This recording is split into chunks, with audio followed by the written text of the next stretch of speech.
జీవితం, లైఫ్ ఎప్పుడు ఒకేలా ఉండదు. కొన్ని రోజులు మనం ఎంతో ఆనందంగా జీవిస్తే మరికొన్నిసార్లు ప్రపంచంలోనే కష్టాలన్నీ మనకే ఉన్నాయా అనిపిస్తుంది.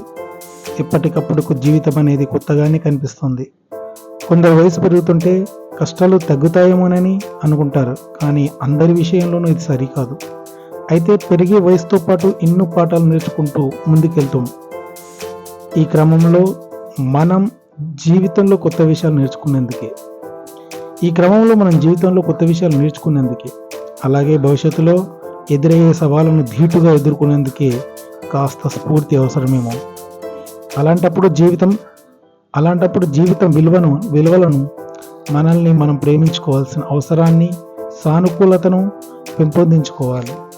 అందుకే ఈ అవసరాన్ని గుర్తు చేసే మంచి లైఫ్ కొటేషన్స్ రోజు చదువుకోవడం, వీలుంటే మన స్నేహితులతో కూడా షేర్ చేయడం వల్ల మనకు జీవితంలో కొత్త ఆనందం, స్ఫూర్తి కలుగుతాయి.